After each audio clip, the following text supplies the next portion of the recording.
La ceinture noire accrochée au sac à dos de Mariana se balançait à chaque pas, tandis qu'elle et sa petite sœur, Julia, descendaient à la ruelle étroite qui traversait le Morro da Providencia, au cœur de Rio de Janeiro. Il était presque 11h30 du soir, un mardi étouffant de mars, le genre de chaleur qui colle à la peau même lorsque l'obscurité a déjà envahi les rues. Elle revenait de la salle de sport du professeur Beto, en bas à Gamboa, où elle s'entraînait au MMA 6 jours par semaine depuis que Mariana avait eu 18 ans, et avait décidé que ce serait le chemin pour les sortir toutes les deux de là. Pas pour toujours, mais pour donner un meilleur avenir à Julia, qui n'avait que 15 ans, et montrait déjà assez de talent pour attirer l'attention des recruteurs. L'entraînement avait été intense ce soir-là. La préparation finale pour le championnat d'État qui aurait lieu samedi, dans 5 jours à peine, et Mariana sentait chaque muscle de son corps se plaindre. Son épaule droite la lançait à cause d'une chute mal amortie, mais elle ne laissait rien paraître, jamais, pas devant Julia, qui la regardait comme si elle était indestructible, comme si rien ne pouvait la faire tomber. Et Mariana portait ce poids avec une fierté et une peur à parts égales, parce qu'elle savait qu'elle n'était pas indestructible. Personne ne l'était, mais elle devait le paraître, du moins jusqu'à ce que Julia soit assez forte pour se défendre seule. Les deux sœurs montaient à la ruelle en silence, avec pour seul bruit le claquement de leurs tons sur l'asphalte irrégulier et le vrombissement lointain d'une moto qui grimpait la colline par la rue principale. La plupart des maisons avaient déjà leurs lumières éteintes. Seule une ou deux fenêtres brillaient encore, de la lueur bleutée d'une télévision allumée. Donna Conceição, la voisine du 2e étage, restait toujours éveillée tard, attendant que son mari rentre de son service de nuit à l'hôpital. Mariana fit un signe de la main vers sa fenêtre, même sans savoir si la vieille dame regardait. C'était un geste automatique, de respect, du genre de ceux que leur mère leur avait enseignés avant de partir 3 ans plus tôt, emportée par une pneumonie que personne n'avait réussi à soigner à temps. Depuis, Mariana était mère, sœur, protectrice et entraîneuse, tout à la fois, et elle portait cela sur ses épaules, comme on porte un sac à dos rempli de pierres, mais elle continuait toujours parce que s'arrêter n'était pas une option. Julia retira l'élastique de ses cheveux et laissa tomber ses mèches sombres sur ses épaules moites. « Marie, tu crois que je peux gagner le premier combat samedi ?» La question était basse, presque un murmure chargé de cette insécurité que seuls les adolescents connaissent, cette peur de décevoir qui serre la poitrine et fait trembler la voix. Mariana regarda sa sœur et sourit en coin. « Tu vas tout déchirer, Ju. Je connais ta prise, tu es prête. » Et c'était vrai. Julia avait un talent naturel que Mariana avait dû construire avec du sang et de la sueur. La jeune fille était rapide, avait des réflexes vifs et une détermination qui faisait peur. Mais tu dois garder la tête froide. Souviens-toi de ce que dit le professeur Beto. La technique bat toujours la force. Julia hocha la tête et un petit sourire illumina son visage fatigué. Elles tournèrent au dernier coin de rue avant la ruelle où se trouvait leur baraque, une construction de 2 étages au crépi écaillé et à la porte en métal peinte d'un bleu délavé. C'était petit, mais c'était à elle, payé avec la sueur des travaux que Mariana faisait pendant la journée. Ménage, livraison, tout ce qui pouvait rapporter de l'argent pour maintenir l'entraînement et la nourriture sur la table. La rue était plus sombre que d'habitude. Le lampadaire juste en face de leur maison était grillé depuis 2 semaines, et la mairie n'avait montré aucun signe de vouloir le réparer. La seule lumière venait d'une fenêtre 3 maisons plus loin, où vivait Dona Lourdes avec son petit-fils Miguel, un garçon de 6 ans qui adorait rester sur le pas de la porte pour voir les sœurs passer. Il leur faisait toujours signe et criait « Salut, tia Marie, salut, tia Ju » de cette voix aiguë et joyeuse qui rendait la journée de n'importe qui meilleure. Mais ce soir-là, Miguel n'était pas à la porte, bien sûr, il devait dormir depuis des heures. Et c'est là que Mariana le sentit. Ce frisson qui part de la nuque et descend le long de la colonne vertébrale comme un avertissement primitif, un pur instinct de celle qui avait appris à faire confiance à son corps avant son esprit. Elle s'arrêta de marcher et Julia, percevant le changement de rythme de sa sœur, s'arrêta aussi. « Ah, qu'est-ce qu'il y a ?» murmura-t-elle. Mariana ne répondit pas tout de suite. Elle se contenta d'observer, ses yeux balayant chaque ombre, chaque coin sombre, chaque espace entre les baraques. Et puis elle vit, ou plutôt elle sentit la présence. 2 silhouettes immobiles, à côté d'un chantier abandonné qu'elle devait absolument passer. Les travaux avaient commencé il y a plus d'1 an, avec la promesse de devenir une petite épicerie, mais le propriétaire avait disparu, ne laissant qu'une structure en béton couverte de bâches déchirées et de décombres. Pendant la journée, ce n'était qu'un point laid dans le paysage, mais la nuit, c'était autre chose. C'était une cachette, un danger. Et cette nuit-là, ce n'était pas vide. Les deux hommes étaient adossés au mur latéral du bâtiment. L'un d'eux fumait, la braise de sa cigarette clignotant en rouge dans l'obscurité. L'autre avait les bras croisés et même dans la pénombre, on pouvait voir que ses yeux étaient fixés sur les sœurs. Mariana sentit la main de Julia toucher son bras, un contact léger mais significatif. « On fait demi-tour » La question était sensée. Faire demi-tour, prendre un autre chemin. Mais Mariana savait qu'il n'y avait pas d'autre chemin. La rue était une impasse d'un côté, et faire le tour signifierait ajouter 20 minutes de marche à travers des ruelles encore plus désertes. Et pire, montrer sa peur, montrer qu'elle fuyait. Et ça, Mariana l'avait appris très tôt, c'était une invitation à la poursuite. « On passe », dit Mariana, la voix ferme mais basse. « Mais reste sur tes gardes. Si quelque chose de bizarre se passe, tu cours. Ne te retourne pas, cours directement chez Donna Lourdes et crie. » Julia déglutit difficilement mais hocha la tête. Les deux sœurs continuèrent à marcher. Le pas maintenant plus lent, plus calculé. Chaque mouvement était pensé. Les muscles qui étaient fatigués il y a un instant étaient maintenant tendus, prêts. L'adrénaline commençait à couler dans leurs veines comme une rivière chaude. Mariana pouvait sentir son cœur battre plus vite, mais garder sa respiration contrôlée, inspirant par le nez, expirant par la bouche, comme dans les combats, comme aux entraînements. Toujours en contrôle, toujours aux commandes. Elles se rapprochèrent et les détails devinrent plus nets. L'homme qui fumait était maigre, grand, avec une cicatrice qui coupait son sourcil gauche et descendait jusqu'à sa joue. L'autre était plus petit mais plus large, des épaules de quelqu'un qui soulevait des poids ou faisait un travail pénible, peut-être les deux. Il portait un débardeur qui laissait voir des tatouages mal faits sur ses bras. Aucun des deux ne bougea lorsqu'elles s'approchèrent. Ils continuèrent simplement à les regarder. Ce genre de regard qui n'a pas besoin de mots, qui dit déjà tout, qui envahit déjà, qui viole déjà. Mariana serra la sangle de son sac à dos et garda les yeux fixés devant elle, passant à côté d'eux. Mais alors qu'elle n'était plus qu'à quelques mètres, le maigre jeta sa cigarette par terre et l'écrasa lentement, très lentement, un geste théâtral, et dit « Pourquoi si pressée, ma belle ?» La voix était traînante, peut-être ivre ou simplement mal intentionnée. Mariana ne répondit pas. Elle continua à marcher. Mais l'autre homme, le large, fit un pas de côté bloquant partiellement le passage. Pas complètement, mais assez pour forcer un choix, contourner ou s'arrêter. « Mon ami t'a parlé », dit-il, la voix plus grave, plus menaçante. Mariana s'arrêta. Julia était juste derrière elle, si proche qu'elle pouvait sentir la respiration accélérée de sa sœur. « On veut juste passer », dit Mariana, la voix toujours contrôlée mais avec une fermeté qui ne laissait aucune place au doute. Le maigre eut un rire court, sec, sans humour. « Calme-toi, princesse. Personne ne t'empêche. On veut juste discuter un peu, échanger quelques mots. Vous deux seuls à cette heure, c'est dangereux. On pourrait vous tenir compagnie. » Julia sentit son estomac se retourner, ce genre de nausée qui monte du ventre et serre la gorge. Mais avant qu'elle ne puisse dire quoi que ce soit, Mariana leva la main, un geste petit mais clair. Silence. « On n'a pas besoin de compagnie, merci, » dit-elle en essayant de passer, contournant l'homme large. Mais il tendit le bras, sans la toucher, bloquant simplement le chemin avec son corps. « Ah, qu'est-ce que c'est que ça, ma jolie? On veut juste être gentil. »« Vous ne voulez pas être gentille aussi ?»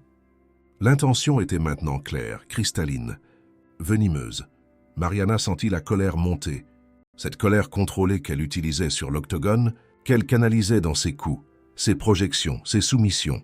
Mais elle respira profondément, essayant encore de résoudre la situation sans violence. « Pour la dernière fois, dégage du chemin, » dit-elle, et cette fois la voix avait changé, elle avait pris une teinte d'acier, un avertissement final. Le large regarda le maigre, et les deux échangèrent un sourire, ce genre de sourire que des hommes comme ça utilisent quand ils pensent avoir le contrôle, quand ils pensent pouvoir faire ce qu'ils veulent. Et c'est là que le maigre fit une erreur. Il tendit la main et essaya de toucher l'épaule de Mariana.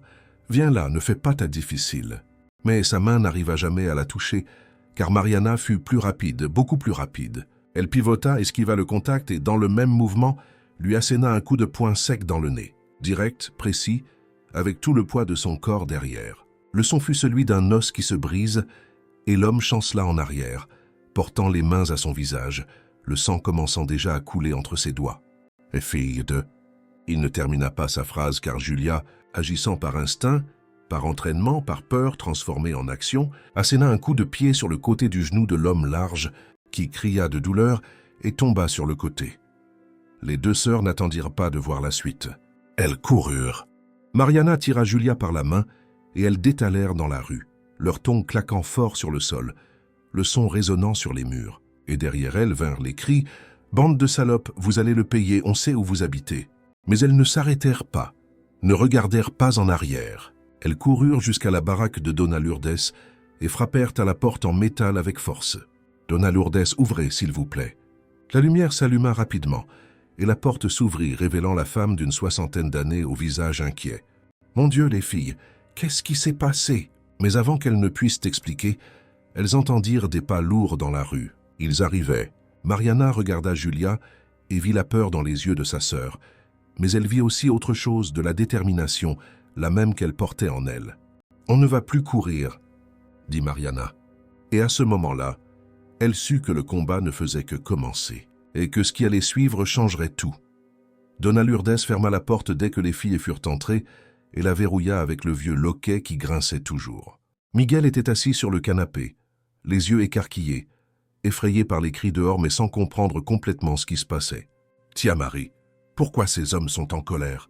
demanda-t-il de sa voix fluette, tenant toujours son ours en peluche usée qu'il emmenait partout.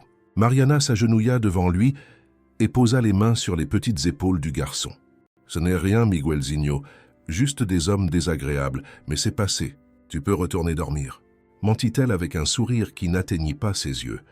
Dona Lourdes prit son petit-fils par la main et l'emmena dans la chambre du fond, lui chuchotant des mots rassurants. Julia était adossée au mur, les mains tremblantes encore, le visage pâle malgré sa peau mate. « Marie, ils ont dit qu'ils savent où on habite. Et s'ils reviennent ?»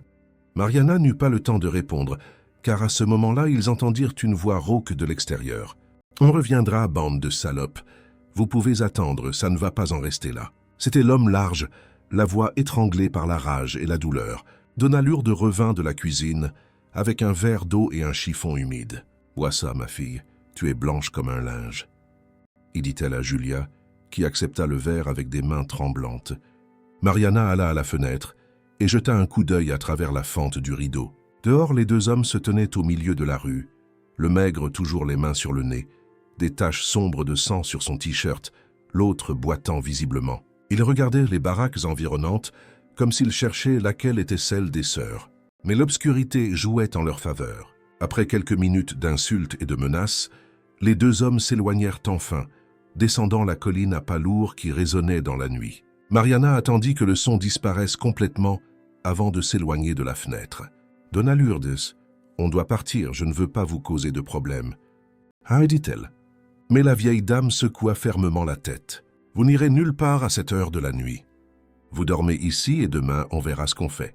J'ai des couvertures de côté. » Ce n'était pas une demande, c'était un ordre donné avec cette autorité maternelle qui n'accepte aucune discussion. Les sœurs passèrent la nuit éveillées sur le canapé de Dona Lourdes, chaque bruit de la rue faisant se tendre leur corps, prêts à réagir. Ce n'est que lorsque le ciel commença à s'éclaircir, teintant les nuages d'un rose pâle, que Julia s'endormit enfin, appuyée contre l'épaule de Mariana qui continua de veiller. Ses pensées tournaient en rond. Devrait-elle aller à la police? Mais la police dans le Moro, c'était compliqué, souvent plus un problème qu'une solution. Devrions-elles déménager? Mais pour où? Avec quel argent? Le championnat était dans 5 jours, non 4 maintenant. Et Julia avait enfin une chance de changer de vie, d'obtenir un sponsor, de sortir de cette situation. Mariana ne pouvait pas laisser cela être détruit par 2 lâches vauriens. Quand le jour se leva complètement, Dona Lourdes prépara du café avec du pain et de la margarine. Miguel sortit de la cuisine, l'air endormi, et sourit en voyant les tias là, comme si leur présence était la chose la plus naturelle du monde. « Vous restez pour le petit déjeuner ?» demanda-t-il enthousiaste. « Oui, champion », répondit Mariana en lui ébouriffant les cheveux bouclés.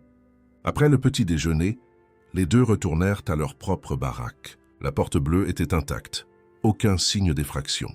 Mais Mariana ferma tout à double tour et poussa le vieux réfrigérateur contre la porte comme renfort supplémentaire. « Jus, tu ne vas pas t'entraîner aujourd'hui, reste à la maison. » Ah, dit-elle. Mais Julia se leva trop vite. La tête lui tourna. « Non, on ne peut pas arrêter de s'entraîner. Il reste 4 jours, Marie, 4 jours. Si je ne m'entraîne pas, je vais perdre le rythme. » Il y avait du désespoir dans sa voix. Ce genre de désespoir de quelqu'un qui voit un rêve lui filer entre les doigts. Mariana savait que sa sœur avait raison. Arrêter l'entraînement maintenant serait jeter des mois de préparation à la poubelle. D'accord, mais on y va ensemble. Toujours ensemble. Pas question de sortir seul, même pour acheter du pain, compris? Julia acquiesça, et les deux se préparèrent. Elles changèrent de vêtements, prirent leur sac avec leur équipement, kimono, gants, protège-dents, bandages, tout organisé comme un rituel sacré. À 3 heures de l'après-midi, elles descendirent la colline ensemble. Le chemin habituel jusqu'à la salle de sport du professeur Beto à Gamboa. La salle se trouvait dans un entrepôt rénové près du port. Il y avait des tatamis au sol, des sacs de frappe suspendus à de grosses chaînes, des miroirs fissurés sur les murs, et l'odeur caractéristique de sueur mélangée au caoutchouc qui s'imprègne dans tous les lieux d'entraînement. Le professeur Beto était un homme d'une 50aine d'années, le corps encore défini malgré l'âge, les cheveux grisonnants coupés très courts, une vieille cicatrice traversant son front. Ancien combattant de Valetudo de l'époque où il n'y avait pas de règles, il avait vu des choses qui marquent un homme, mais il avait aussi un cœur énorme pour ceux qu'il considérait comme sa famille, et les sœurs étaient de sa famille. Quand Mariana et Julia entrèrent, il aidait un nouvel élève avec la posture du coup de poing, mais il s'arrêta dès qu'il vit leurs expressions. « Bureau maintenant », dit-il en désignant une petite pièce au fond qui servait à la fois de vestiaire et de débarras. Les trois s'assirent sur des bancs improvisés en bois. Mariana raconta tout sans rien omettre, l'agression, les menaces, la peur. Le professeur Beto écouta en silence, ses yeux sombres fixés sur elle. Quand elle eut terminé, il croisa les bras et laissa échapper un long soupir. « Vous avez bien fait de vous défendre.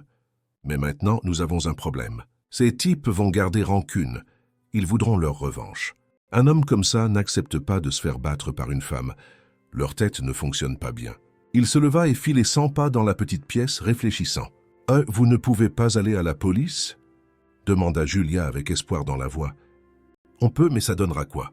Un procès qui prend des mois. Ils sauront qui a porté plainte et reviendront avec encore plus de rage. De plus, la parole de qui, selon vous, a le plus de valeur dans le système? Celle de 2 filles du Moro ou de 2 hommes qui inventeront n'importe quelle histoire. La vérité était dure, mais c'était la vérité. Le professeur Beto avait raison. Il connaissait le système, savait comment il fonctionnait. « Alors qu'est-ce qu'on fait ?» demanda Mariana, la voix plus basse maintenant, fatiguée. Le professeur arrêta de marcher et les regarda. « Vous restez ensemble, toujours. Vous ne marchez pas seul. Je vais parler à quelques personnes. J'ai des contacts ici, dans le quartier, des gens qui peuvent t'aider à faire passer le mot que vous êtes sous protection. Parfois, juste ça suffit à faire reculer ces rats. » Il posa la main sur l'épaule de Mariana. « Et vous continuez à vous entraîner. Parce que ce championnat est trop important pour le laisser passer. Julia a le talent pour aller loin, tu le sais. Et toi aussi, Marie. Tu peux encore concourir 2 ans dans ta catégorie. Vous ne pouvez pas laisser des merdeux comme ça détruire ce que vous avez construit. » Il y avait une fermeté dans sa voix qui calma quelque chose en Mariana. Le professeur Beto était un pont, l'homme qui reliait ce monde dur de la favela au monde des opportunités. C'était lui qui croyait quand personne d'autre ne croyait, qui voyait du potentiel là où d'autres ne voyaient que 2 autres filles pauvres sans avenir. « Merci, professeur, » dit Mariana, et pour la première fois depuis la nuit précédente, elle sentit qu'il y avait peut-être un chemin. Les 3 jours suivants se déroulèrent dans une routine tendue. S'entraîner, manger, dormir peu, toujours attentive, toujours ensemble. Le professeur Beto tint parole. Il fit savoir à ses connaissances que les filles étaient sous sa protection. Et dans le Moro, le nom du professeur Beto avait du poids, un respect gagné par des années de travail et d'aide à ceux qui en avaient besoin. Aucun signe des 2 hommes, aucune nouvelle menace, juste le silence qui d'une certaine manière était pire, car ne pas savoir était presque pire que de savoir. Le jeudi soir, veille du championnat, Mariana et Julia revenaient du dernier entraînement léger, juste de la technique et des étirements, de la préparation mentale, quand elles virent un mouvement étrange dans la rue. Une voiture noire était garée devant la baraque de Dona Lourdes, moteur en marche, vitres teintées. Mariana sentit son estomac se nouer. « Jus, reste derrière moi » murmura-t-elle. Mais alors qu'elle s'approchait, la portière du conducteur s'ouvrit et celui qui en sortit fut le père Osvaldo, le prêtre de l'église Nossa Senhora das Dores, qui se trouvait à l'entrée du Morro. Il était jeune pour un prêtre, une quarantaine d'années, grand, des lunettes à monture fine, toujours souriant même quand la situation était grave. « Bonsoir les filles, je peux vous parler un instant ?» demanda-t-il avec cette voix calme que les prêtres cultivent. Mariana et Julia se regardèrent, confuses, mais s'approchèrent. « Qu'est-ce qui s'est passé, mon père ?» demanda Mariana. Il désigna la banquette arrière de la voiture où se trouvait Dona Lourdes avec Miguel sur ses genoux, le garçon dormant profondément. « Dona Lourdes est venue me voir aujourd'hui. Elle m'a raconté ce qui s'est passé.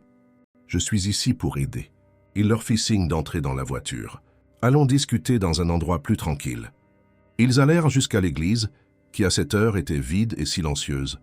Seules les bougies votives brûlant devant l'image de Notre-Dame illuminaient l'espace d'une lumière dorée et tremblotante. Ils s'assirent sur les bancs de devant, Miguel dormant toujours dans les bras de sa grand-mère. Le père Osvaldo s'assit en face d'elle. « J'ai parlé avec certains de mes contacts au secrétariat à la sécurité. J'ai des amis là-bas de l'époque où je faisais du bénévolat dans les prisons.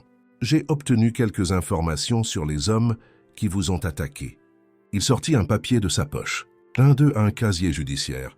Vol, agression, il a déjà fait 2 séjours en prison. L'autre a un casier vierge, mais est connu dans le quartier comme étant un fauteur de troubles. Mariana sentit un froid dans le ventre. « Et pourquoi nous racontez-vous ça, mon père ?» Le père Osvaldo soupira. « Parce que demain, c'est votre championnat. Je sais à quel point c'est important. Dona Lourdes m'a tout raconté. Et je sais aussi que vous n'allez pas pouvoir vous battre correctement si vous avez peur. Alors je suis ici pour vous proposer quelque chose. » Il se pencha en avant. « Je vais héberger Dona Lourdes et Miguel au presbytère pendant quelques jours. Tout est déjà arrangé. Et je vais demander à 2 de mes amis, d'anciens policiers qui travaillent maintenant dans la sécurité privée, de garder un œil sur vous et votre maison. Ils ne vous feront rien payer. Ils le font comme une faveur personnelle. » Julia ne put retenir ses larmes. « Ah mon père, mais pourquoi? Pourquoi faites-vous ça pour nous ?»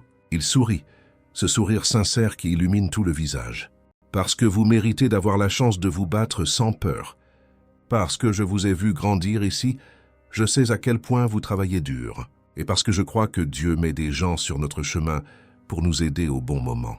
Et c'est le bon moment. » Mariana n'était pas très religieuse, elle allait rarement à la messe, mais à cet instant, elle ressentit une gratitude si profonde que cela lui fit mal à la poitrine. « Merci, mon père. On ne sait pas comment vous remercier. » Il secoua la tête. « Vous me remercierez en montant sur cet octogone demain et en montrant de quoi vous êtes capable. Montrez à tout le monde que les filles du Morro n'abandonnent pas, peu importe ce qu'on essaie de leur faire. » Et c'est ce que Mariana promit de faire. Quand elles rentrèrent chez elle ce soir-là, il y avait effectivement 2 hommes discrets qui surveillaient la rue, un à chaque extrémité.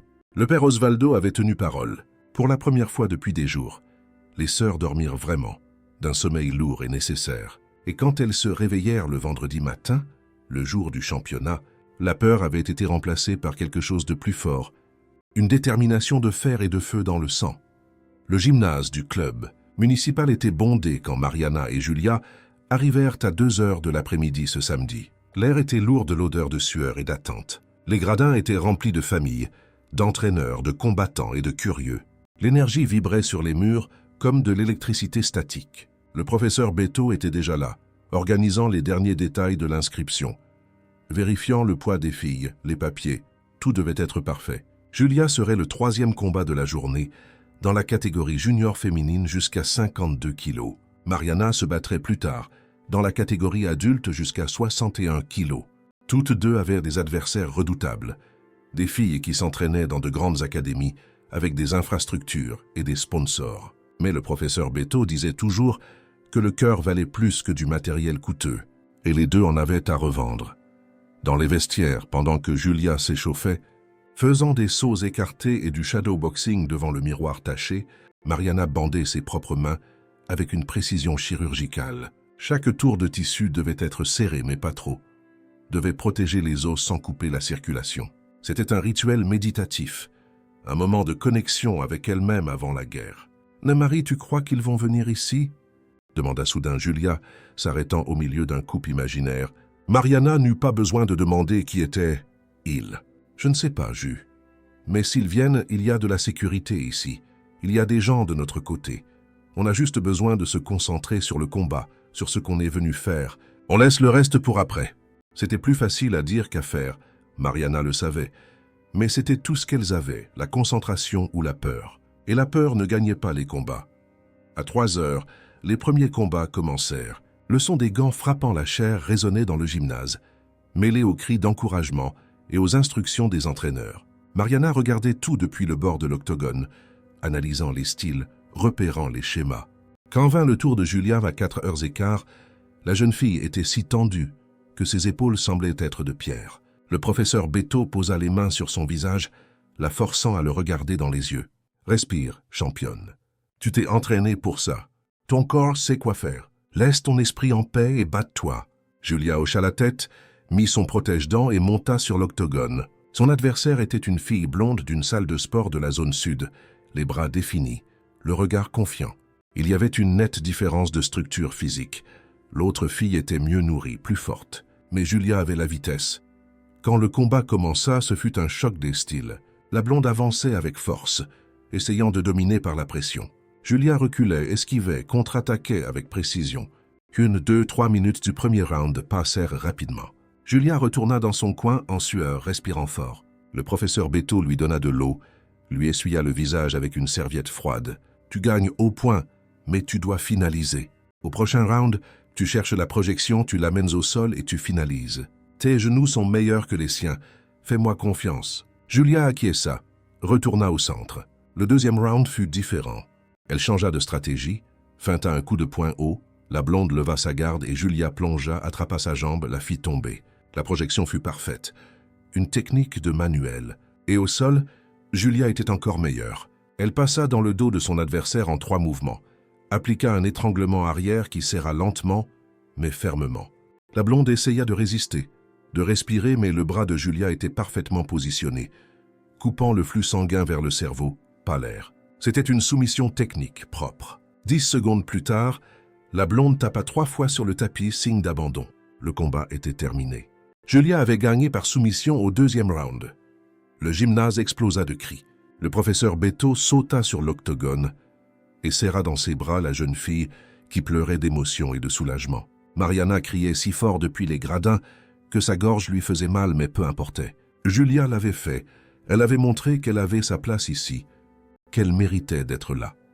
Quand elles descendirent de l'octogone, une femme en tailleur s'approcha, un porte-bloc à la main et un badge autour du cou l'identifiant comme recruteuse de la Fédération d'État de MMA. « Bonjour, vous êtes Julia Santos, n'est-ce pas? Excellent combat, vraiment impressionnant. J'aimerais discuter avec vous et votre entraîneur de certaines opportunités. » Le professeur Beto eut du mal à cacher son sourire. Opportunité signifiait parrainage, équipement, un avenir. Ils fixèrent un rendez-vous pour la semaine suivante. Mais ce n'était pas encore l'heure de célébrer. Il manquait le combat de Mariana. À 7 heures du soir, 3 combats plus tard, ce fut son tour. Son adversaire était connu, Carla la démolisseuse. Mendes, 23 ans, 8 victoires et 2 défaites.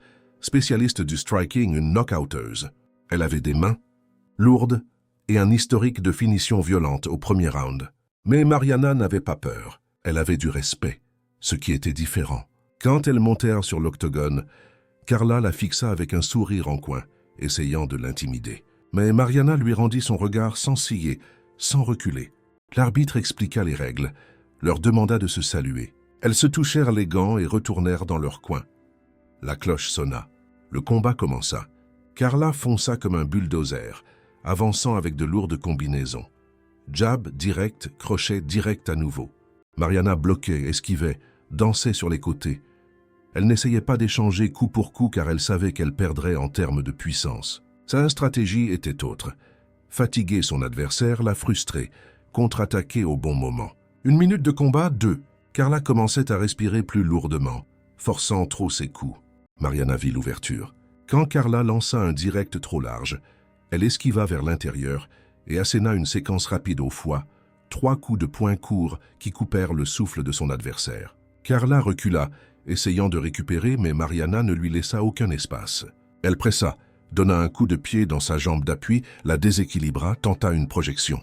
Mais Carla était forte, elle résista. Les 2 corps luttaient pour la position. la sueur se mêlant, les muscles tremblants d'effort. L'arbitre les sépara quand elles atteignirent les cordes. « Combattez !» cria-t-il. Elles retournèrent au centre. Il restait 30 secondes au premier round. Carla tenta une dernière attaque désespérée, un overhand direct de toutes ses forces. Mais Mariana lut le mouvement, se baissa, le coup de poing frôla ses cheveux. Et en contre-attaque, elle asséna un uppercut qui toucha le menton de Carla en plein. La tête de son adversaire bascula en arrière. Ses yeux perdirent leur concentration pendant une fraction de seconde, mais ce fut suffisant. Mariana en profita, avança avec une combinaison 1-2-3, direct, crochet, direct à nouveau. Carla tomba, l'arbitre intervint, arrêta le combat. KO technique. 1 minute et 47 secondes du premier round. Le gymnase était en délire. Le professeur Beto criait quelque chose que Mariana ne pouvait pas entendre, à cause du sang qui pulsait dans ses oreilles. Julia sautait dans les gradins, enlaçant Dona Lourdes qui était venue voir, laissant Miguel avec une voisine de confiance. Mariana avait gagné. Elles avaient toutes les deux gagné. C'était un miracle. C'était la justice. C'était tout ce pourquoi elles s'étaient rebattues. Quand Mariana descendit de l'octogone, les jambes encore tremblantes d'adrénaline, le visage en sueur et marqué par quelques coups qu'elle avait pris, elle vit quelque chose qui lui glaça l'estomac. À la sortie du gymnase adossé au mur, ils étaient là. Le maigre avec le nez clairement cassé et tordu, bandé avec du sparadrap. Le large avec une attelle au genou. Et ils n'étaient donc pas seuls. Il y avait 3 autres hommes avec eux, tous regardant fixement dans sa direction. L'un d'eux, plus âgé, les cheveux blancs mais le corps de quelqu'un qui était encore actif, fit un geste de la main, le geste universel de « je t'ai eu », de « tu es à moi ». Mariana sentit son cœur s'emballer à nouveau, mais cette fois ce n'était pas l'adrénaline du combat, c'était de la peur pure. Ils étaient venus, et pas pour regarder. Ils étaient venus pour finir ce qu'ils avaient commencé. Le professeur Beto remarqua le changement sur son visage, suivit son regard et vit les hommes. « Reste calme. Il y a de la sécurité ici. Ils ne feront rien avec autant de monde. On va attendre que tout le monde parte, puis on sortira ensemble, en groupe. » Mais Mariana savait que ça ne fonctionnerait pas. Elle savait que s'ils ne réglaient pas ça ici ce jour-là, ça continuerait, ça empirerait. Ça la poursuivrait non seulement elle, mais aussi Julia, le professeur Beto, Dona Lourdes, Miguel. Tous ceux qu'elle aimait deviendraient des cibles. « Professeur, je dois régler ça, » dit-elle, la voix ferme mais basse. « Maintenant, aujourd'hui, ou ça ne finira jamais. » Le professeur Beto allait protester, mais il vit quelque chose dans ses yeux qui le fit s'arrêter. Une détermination absolue. « Alors on le règle ensemble, » dit-il. Et il appela 3 autres élèves de la salle qui étaient là, des hommes grands, entraînés, loyaux. Ils formèrent un groupe de 7 personnes. Mariana, Julia, le professeur Beto et les 4 élèves. Quand ils sortirent du gymnase, il était presque 9 heures du soir. La rue était sombre, éclairée seulement par les faibles lampadaires de l'avenue. Les 5 hommes étaient là à attendre. Le plus âgé s'avança. « Tu m'as cassé le nez, salope. Et en plus, tu as fait boiter mon neveu. Tu crois que ça allait en rester là ?» Il cracha par terre. « Aujourd'hui, vous allez apprendre le respect. » Le professeur Beto s'avança, se plaçant entre les hommes et les filles. « Le problème est avec moi maintenant. Tu veux frapper quelqu'un, frappe-moi, mais laisse les filles tranquilles. » L'homme rit, un rire sec et cruel. « Le vieux, tu ne commandes plus rien ici. Le temps a passé. Maintenant, c'est une autre génération. Et cette génération n'a de respect pour rien. » Il fit un geste et les 4 autres s'avancèrent. La bagarre fut inévitable, rapide, brutale. Les élèves du professeur Beto retinrent 3 d'entre eux, mais le maigre et le large allèrent directement vers les sœurs. Mariana était encore fatiguée de son combat, mais son corps réagit par instinct. Elle bloqua un coup de poing, en rendit un autre. Julia para un coup de pied et contre-attaqua avec un coup de genou. Cela fonctionnait jusqu'à ce que le plus âgé intervienne. Et il ne se battait pas à la loyale. Il sortit un petit couteau de sa poche. La lame brilla sous la lumière du lampadaire. Les gens autour crièrent. Quelqu'un dut appeler la police, car des sirènes commencèrent à retentir au loin. Mais l'homme ne s'en soucia pas. Il avança sur Mariana avec le couteau tendu. Elle recula mais n'avait nulle part où aller, coincée contre une voiture garée. La lame descendit vers son visage, et à ce moment, dans une fraction de seconde qui sembla durer une éternité, une petite main apparut, saisissant le bras de l'homme. C'était Julia, qui avait laissé son adversaire et avait sauté pour protéger sa sœur. L'homme essaya de se dégager, mais Julia tenait fermement, utilisant la technique, lui tordant le poignet jusqu'à ce que le couteau tombe. Et alors Mariana, libéré de la menace immédiate, asséna un coup de pied retourné qui attrapa l'homme sur le côté de la tête. Il tomba inconscient. La police arriva quelques secondes plus tard, sirène hurlante, gyrophare tournant. Ils séparèrent tout le monde. Des menottes furent passées, des dépositions furent prises. Des témoins confirmèrent que l'attaque était venue des 5 hommes. Le couteau fut ramassé comme preuve. Quand ils libérèrent enfin les sœurs, il était plus de minuit. Le professeur Beto les ramena chez elles dans sa voiture. Personne ne parla beaucoup pendant le trajet. Que dire? Elles avaient gagné les combats sur l'octogone. Elles avaient gagné le combat dans la rue, mais le coup avait été élevé. Quand elles arrivèrent au Morro et dirent au revoir au professeur, Mariana et Julia montèrent lentement vers leur baraque. Le corps faisait mal, l'âme faisait encore plus mal, mais quand elles ouvrirent la porte, elles trouvèrent Dona Lourdes et Miguel qui attendaient. La vieille dame avait préparé un simple gâteau de semoule de maïs et avait planté 2 bougies dessus. « Il faut fêter les championnes », dit-elle en souriant, les yeux humides. Miguel applaudit avec enthousiasme et chanta un joyeux anniversaire faux et fort. Et là, dans ce moment petit et parfait, entourée des seules personnes qui comptaient, Mariana laissa enfin les larmes couler. Ce n'étaient pas des larmes de douleur ou de peur, c'était des larmes de gratitude, d'amour, de famille. 3 mois s'étaient écoulés depuis la nuit du championnat et beaucoup de choses avaient changé au Morro da Providencia. Le chantier abandonné où tout avait commencé avait été démoli par la mairie après que le père Osvaldo ait fait pression avec l'association des habitants. À la place, une petite place avec des bancs en béton et 3 jeunes arbres plantés par des bénévoles avait vu le jour. C'étaient encore des pousses fragiles, mais elles donnaient déjà assez d'ombre pour que les enfants puissent jouer en dessous. Et celui qui y jouait le plus était Miguel, qui à 6 ans et demi était devenu la mascotte non officielle de la salle de sport du professeur Beto. Le garçon venait tous les samedis matins assister aux entraînements, assis dans un coin du tatami, les yeux écarquillés, regardant les combattants, imitant les mouvements avec ses bras fins. Le professeur Beto lui avait même donné un petit kimono, blanc et amidonné. Miguel le portait avec fierté, même s'il était trop grand et que les manches dépassèrent de ses mains. Mariana souriait chaque fois qu'elle voyait le garçon essayer de faire un balayage imaginaire à un adversaire invisible. Julia avait signé un contrat avec la Fédération d'État, un petit parrainage, mais suffisant pour couvrir l'équipement, les voyages pour les championnats et une allocation mensuelle. Elle avait remporté 2 autres combats depuis le championnat, tous 2 par soumission. Son nom commençait à circuler dans les cercles du MMA comme une promesse. La fille du Morro qui soumet tout le monde, disait-il. Et c'était vrai, mais plus important que les victoires, c'était ce que Julia était devenue. Elle n'était plus cette adolescente peu sûre d'elle, qui avait besoin d'une confirmation constante.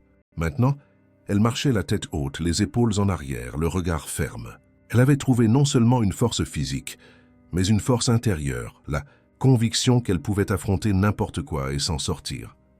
Mariana avait décidé d'arrêter la compétition après ce dernier combat. Non par peur ou par abandon, mais parce qu'elle avait réalisé que son rôle était autre. Elle avait commencé à donner des cours à la salle 3 fois par semaine. Un cours spécial pour les femmes du Morro.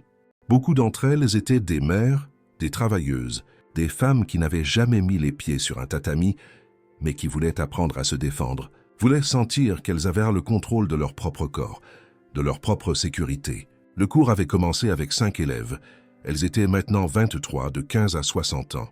Dona Conceição, la voisine du 2e étage, en faisait partie. À 62 ans, elle avait commencé à s'entraîner et disait ne s'être jamais sentie aussi forte. J'ai élevé 3 enfants seule. J'ai travaillé 30 ans comme femme de ménage. Mais ce n'est que maintenant que je sais que je suis vraiment forte, dit-elle un jour après l'entraînement, en sueur souriante. Et Mariana sentit sa poitrine se gonfler de fierté. C'était un héritage, c'était une véritable transformation. Les 5 hommes qui les avaient attaqués avaient été poursuivis en justice. 3 d'entre eux avaient été condamnés pour port d'armes blanches, illégales et agression. 2 avaient obtenu un accord et des travaux d'intérêt général. Le plus âgé, celui aux cheveux blancs, avait tenté d'intimider les témoins, mais le père Osvaldo et le professeur Beto avaient fait assez de bruit pour que la justice fonctionne enfin. Ce n'était pas parfait, ça ne l'est jamais. Mais c'était quelque chose. C'était plus que ce qui se passait généralement dans de tels cas. Et surtout, ils n'étaient pas revenus. Ils avaient disparu du Morro. Certains disaient qu'ils avaient déménagé dans une autre région, d'autres qu'ils avaient peur des représailles, car maintenant les sœurs avaient la protection non seulement des gens, mais aussi d'une réputation. S'en prendre à elles, c'était s'en prendre à toute la communauté. Et une communauté unie est une force que personne ne peut vaincre. Un mercredi de juin, 3 mois et 2 semaines après cette nuit fatidique, la salle de sport du professeur Beto organisa un événement spécial. Ce n'était pas un championnat. C'était une démonstration et un cours ouvert à la communauté. Ils invitèrent les écoles, les familles, toute personne qui voulait découvrir le sport, comprendre que le combat n'était pas de la violence, mais de la discipline, du respect, du dépassement de soi. L'entrepôt était décoré de drapeaux du Brésil et de banderoles faites à la main par les enfants de l'école municipale. « Batte-toi pour tes rêves », disait l'une. « Femme forte, femme forte, communauté forte », car disait une autre. Il y avait de la musique, de la nourriture, des gens de tout le Moro et même de l'extérieur. Le reportage d'un journal local envoya un photographe et une journaliste qui interviewèrent Mariana et Julia. Ils posèrent des questions sur leur histoire, sur les défis, sur les rêves. Julia parla de son désir de devenir championne du Brésil un jour, peut-être même de concourir à l'international. Mariana parla de son désir d'ouvrir sa propre salle à l'avenir, un endroit où des filles comme elle pourraient s'entraîner gratuitement, où elles pourraient apprendre que la force n'est pas seulement physique, elle est mentale, émotionnelle. C'est croire que l'on mérite d'occuper sa place dans le monde.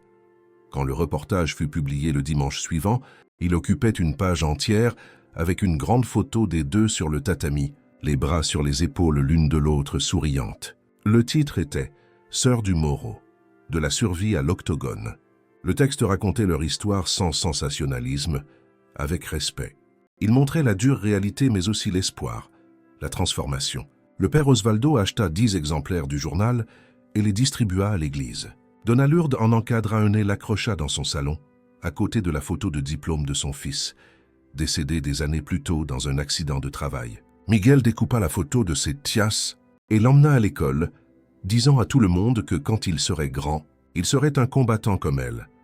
Mais le moment le plus important de ces 3 mois ne fut ni une victoire, ni un reportage, ni un contrat. Ce fut un jeudi après-midi, un jour ordinaire, sans rien de spécial à l'agenda. Mariana donnait son cours au groupe de femmes quand une nouvelle jeune fille apparut à la porte. Elle devait avoir environ 17 ans, trop maigre, les yeux cernés, un hématome jaunâtre sur le bras, le genre de marque que l'on reconnaît. Elle resta à l'entrée, ne sachant pas si elle devait entrer ou non. Mariana arrêta l'entraînement et alla vers elle. « Salut, tu veux t'entraîner avec nous ?» demanda-t-elle d'une voix douce. La jeune fille baissa les yeux. « Je ne sais pas, j'ai entendu dire qu'ici, on apprend aux filles à se défendre. » « C'est vrai ?» Sa voix était basse, honteuse. Mariana sentit un pincement au cœur. Elle reconnut en cette fille quelque chose qu'elle avait déjà vu dans le miroir. « Oui, c'est vrai. On enseigne la défense personnelle. On enseigne à être forte. On enseigne que personne n'a le droit de te toucher si tu ne le veux pas. » La jeune fille leva les yeux, ils étaient humides. « Mon petit ami, Elle ne termina pas sa phrase, mais n'en avait pas besoin. Mariana comprit parfaitement. Elle posa la main sur son épaule avec délicatesse. « Tu n'as pas besoin de parler maintenant si tu ne veux pas. Mais si tu veux t'entraîner, tu es la bienvenue. La première semaine est gratuite, ensuite on verra ce que tu peux payer. Si tu ne peux rien payer, pas de problème, tu t'entraînes quand même. » La jeune fille se mit à pleurer, des larmes silencieuses qui coulaient sur son visage maigre. « Merci », fut tout ce qu'elle réussit à dire. Mariana la serra dans ses bras. Et là, dans cet entrepôt sentant la sueur et le caoutchouc, dans ce moment simple et profond, Mariana comprit qu'elle avait trouvé sa raison d'être. Ce n'était pas de gagner des ceintures, ni la célébrité. C'était ça, c'était d'être un pont pour que d'autres femmes passent de la peur à la force, de la vulnérabilité à la protection, de victime à guerrière. La jeune fille s'appelait Béatrice. Elle commença à s'entraîner cet après-midi-là. Dans les semaines qui suivirent, elle ne manqua jamais un cours. Elle prit du poids, du muscle, de la confiance. 2 mois plus tard, elle mit fin à sa relation abusive, déménagea chez sa tante, commença une formation d'aide-soignante. Elle devint l'une des meilleures élèves de la classe. Et chaque fois que quelqu'un lui demandait ce qui avait changé en elle, elle répondait « J'ai appris que je suis forte. J'ai appris que je mérite le respect. J'ai appris avec les sœurs du Moro. » Et ainsi, l'héritage se propageait, non pas comme un feu qui détruit, mais comme une graine qui germe. Chaque femme qui passait par la salle emportait quelque chose avec elle. La confiance en soi, la technique, le courage. Et elle plantait cela ailleurs, chez sa fille, son amie, sa voisine, créant un réseau invisible mais réel de protection mutuelle, de force collective. Un samedi d'août, 7 mois après cette nuit qui a tout changé, la salle de sport du professeur Beto organisa le premier championnat interne féminin. 24 combattantes, toutes du Moro ou des communautés voisines, réparties en catégories de poids et d'âge. Il n'y avait pas de prix en argent, juste de simples médailles achetées dans un magasin de sport et des certificats imprimés à la maison. Mais pour ces femmes, cela valait plus que de l'or. C'était la reconnaissance, l'appartenance, la preuve qu'elles le pouvaient. Julia était là comme assistante d'arbitre, Mariana comme organisatrice et coach, le professeur Beto comme arbitre central. Le père Osvaldo fit l'ouverture avec une bénédiction courte mais émue, que ce sport enseigne le respect, la discipline et l'amour-propre.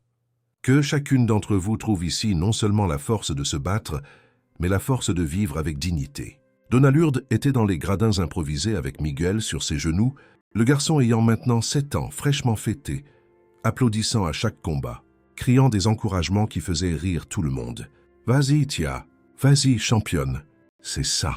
Quand le dernier combat se termina et que toutes les médailles furent distribuées, quand la fête commença à se dissiper et que les gens se mirent à partir, Mariana et Julia restèrent assises sur le tatami, seules, en silence, regardant autour d'elles. L'entrepôt était en désordre.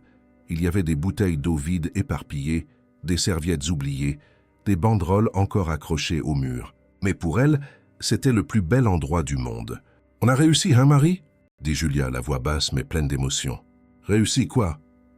demanda Mariana, même si elle connaissait la réponse. « Ni tout. On a réussi à sortir de cette nuit-là. On a réussi à transformer cette colère, cette peur en quelque chose de bien.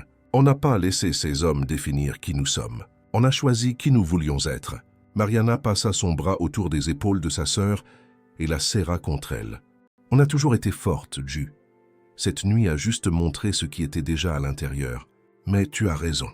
On a transformé la douleur en raison d'être. Et ça, personne ne peut nous l'enlever. » Elles restèrent là jusqu'à ce que le professeur Beto apparaisse pour fermer l'entrepôt.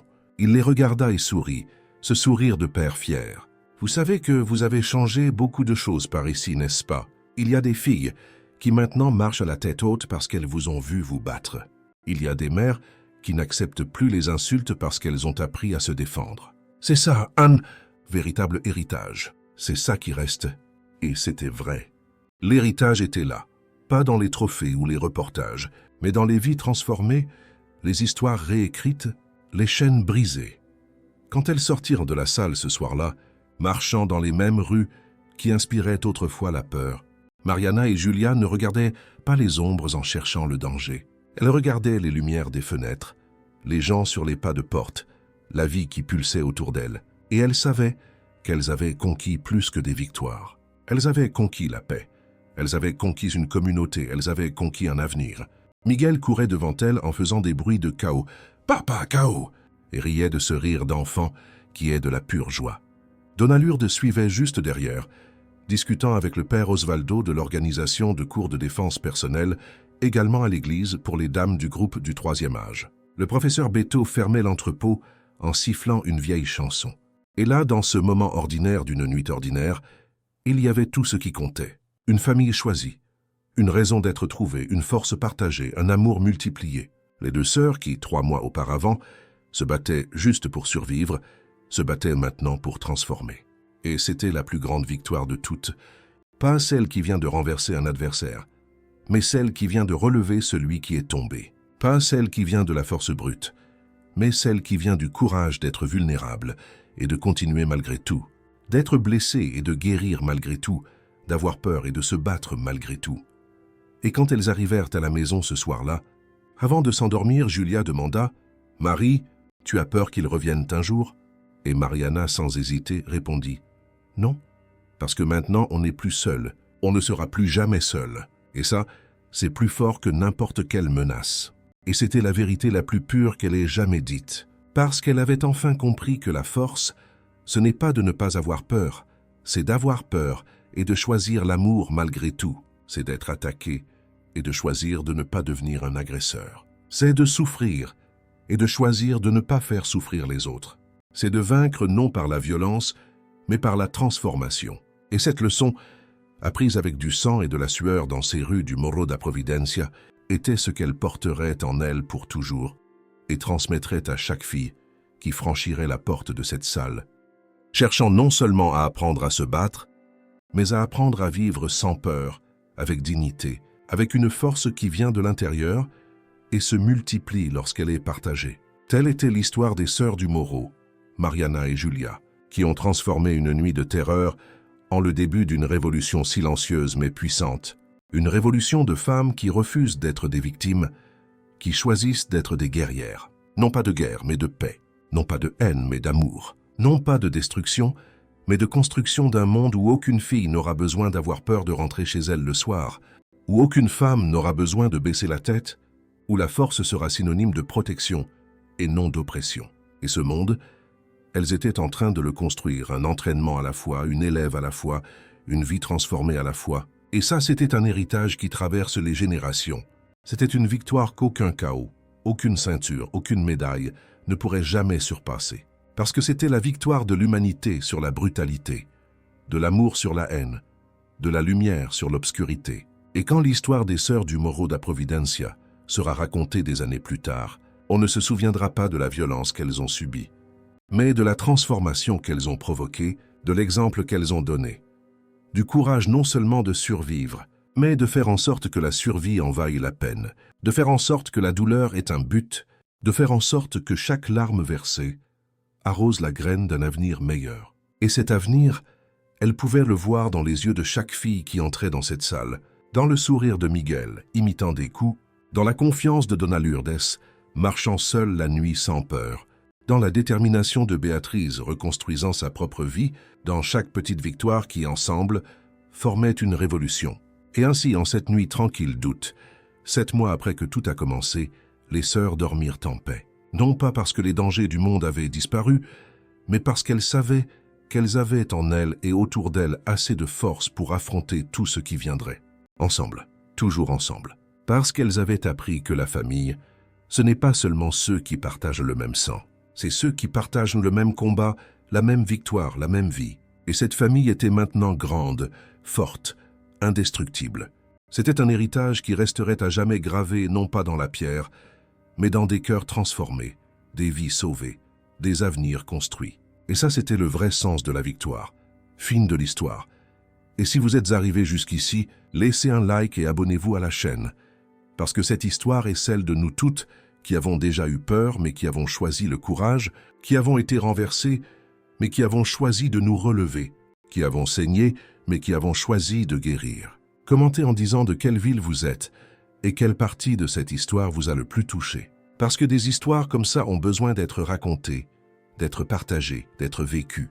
Et vous qui avez lu jusqu'à la fin, vous savez que parfois le plus grand combat n'est pas sur l'octogone, mais dans la vie.